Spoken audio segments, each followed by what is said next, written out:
Recent reports indicate that a commander from Russia's 55th Mountain Motorized Brigade has been detained on serious charges. These allegations include embezzling payments intended for soldiers wounded in action, forcing injured personnel back to the front lines before they had fully recovered, and operating an unauthorized detention facility for his own troops. The 55th Mountain Motorized Brigade, officially known as the 55th Guards Mountain Motor Rifle Brigade, is a mechanized infantry unit of the Russian ground forces. Based in Kyzyl, Taiva Republic, it operates under the 41st Combined Arms Army of the Central Military District. The brigade has been actively involved in various operations, including the Russian invasion of Ukraine.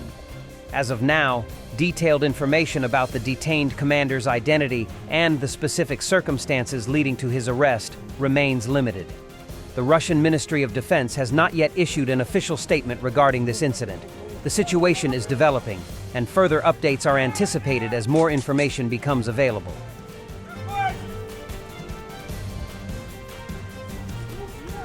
They recruited Biden in the Russian army. An elite Russian soldier with the call sign Biden displays his skills. A must-watch video. Biden, Biden, Biden, I am here, look at me. Take the gun like a soldier. Shoot there, shoot, shoot. Посмотри на меня. Возьми автомат по-боевому.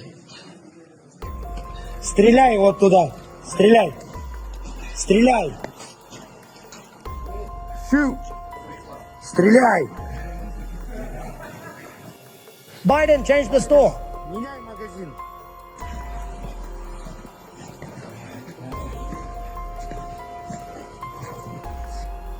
How many days have you been training here already? Biden, how many days have you been doing this?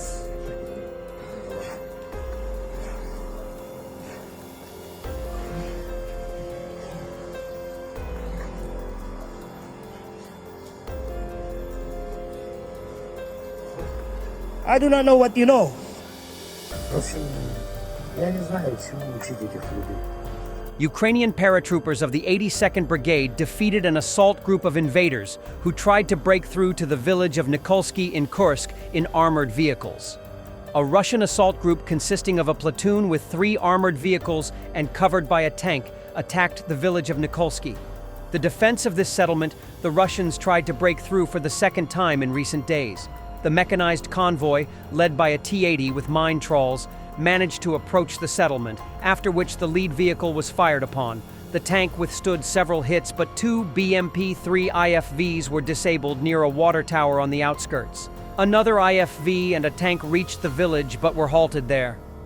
However, footage suggests that some of the advancing infantry succeeded in reaching Ukrainian positions.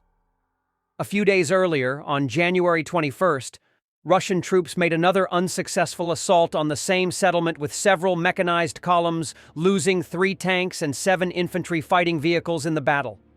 The paratroopers, supported by soldiers of the 47th Brigade, managed to defeat the company's tactical group, destroying 3 tanks and 7 infantry fighting vehicles. The enemy suffered losses in personnel.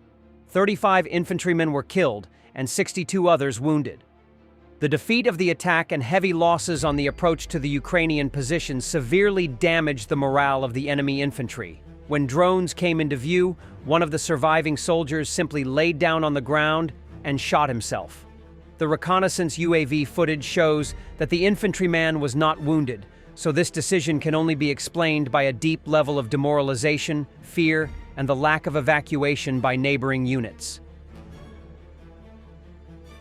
2 planes had troubles in Russia over the past 24 hours, and 24 rolled off the landing strip in the Khabarovsk region and crashed into the bushes today. No casualties were reported. The plane's engine allegedly failed during takeoff. Last night, a flight traveling from Moscow to Istanbul had to make an emergency landing in Astrakhan.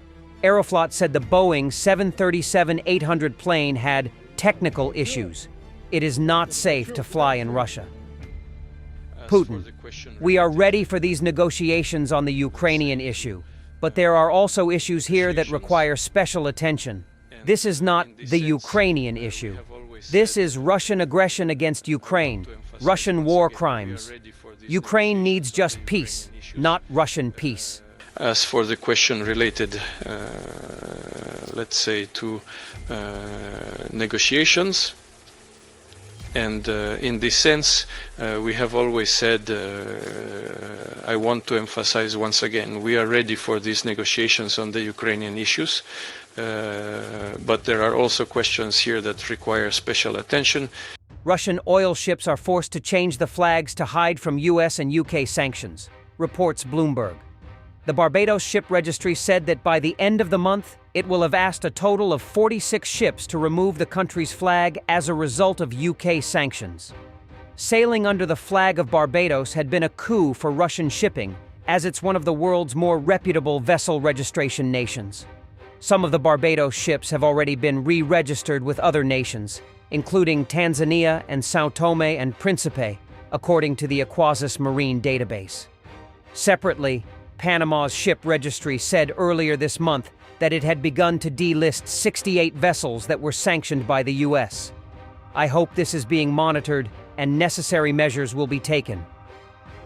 Passport control has been introduced on the Crimean Bridge towards the occupied Crimea.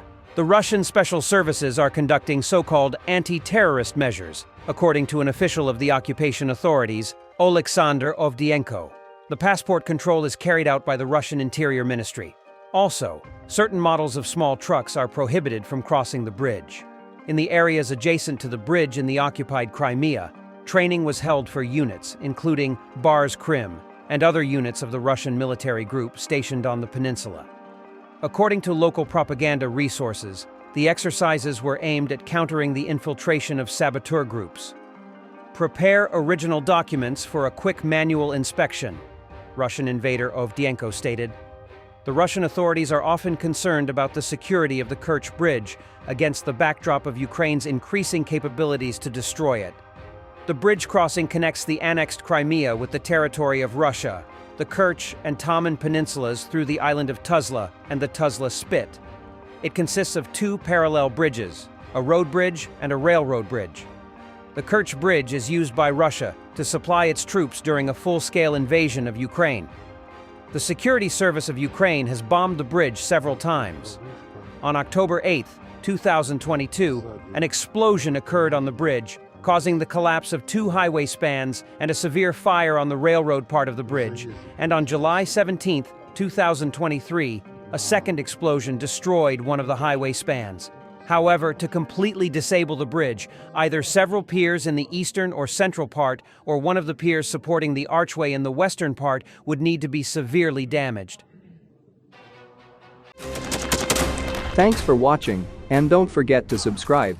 Also, if you want to support Warthog Defense, please become our member and get early access to new videos, exclusive members-only videos, and become administrator in comment section. The membership link is in the description. Every day. We had a guy last week, it's 6 rescues in 6 days. You know, he's doing the job every day.